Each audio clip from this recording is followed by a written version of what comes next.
భీముడు ద్రౌపదీదేవి కోరితే సౌగంధిక పుష్పం తేవడానికి గంధమాదన పర్వతం దగ్గరికి వెళ్ళాడు. ఆ వెళ్ళినప్పుడు ఆయన ఏదో అక్కడ దారిలో వాళ్ళనే వీళ్ళనే చంపుకుంటూ అడ్డొచ్చిన జంతువులను చంపుతూ ముందుకు వెళ్ళిపోయాడు. భీముడికి చాలా సాహసాలు కదా, అందులో దుస్సాహసాలు కూడా ఉంటాయి. వెళ్ళిపోతూ ఉంటే ఆంజనేయ స్వామి చూశాడు.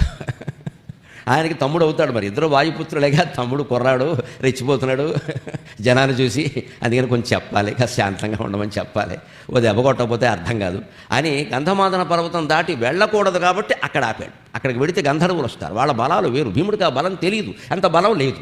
యక్షులు వాళ్ళ బలాలు వేరు, వాళ్ళు మాయాయుద్ధం చేస్తారు, ఆకాశంలో ఉంటారు, కనపడరు, బాణాలు వేస్తారు. ఈయన ఎక్కడేస్తాడు బాణం, ఎవడికి తగులుతుంది?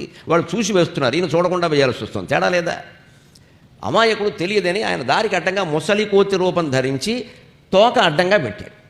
భీముడు వచ్చి చూసి మామూలు కోతే అనుకున్నాడు. వృద్ధవానరమా తొలగము అన్నాడు సహజంగానే. అంటే ఈయన అన్నాడు, పాపం నేను వృద్ధుడిని నువ్వే అన్నావు కదా, నేను తొలగలేనయ్యా, నువ్వే దాటి వెళ్ళిపో అన్నాడు.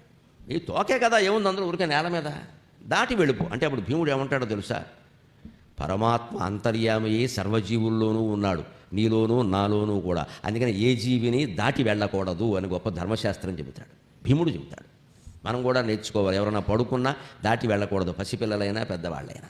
దంపతులు ఇద్దరు కూర్చొని ఉంటే వాళ్ళ మధ్యలోంచి వెళ్ళకూడదు, ఇటునుంచో అటునుంచో వెళ్ళాలి, అంతే. ఇవి కొన్ని ధర్మశాస్త్రాలు.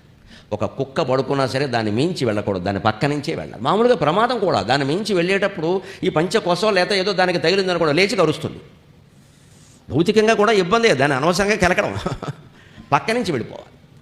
దానికి భౌతికంగానేమో ప్రమాదం జంతువులతో, ఆధ్యాత్మికంగా ఏమిటంటే ఆ జీవిలో కూడా పరమాత్మ ఉన్నాడు. నువ్వు దాటుతున్నావు ఉంటే దాని శరీరాన్ని ఆయన దాటుతున్నట్టే లెక్క. ఇది భీముడు చెప్పాడు. మంచిదయ్యా, ధర్మశాస్త్రం కూడా తెలుసు నీకు, ఈ మాత్రం తెలియదా? గంధమాదనం దాటి వెళ్ళడానికి వీల్లేదయ్యా, అక్కడ రాక్షసులు యక్షు వాళ్ళందరినీ నేను లెక్క చేయను అంటాడు.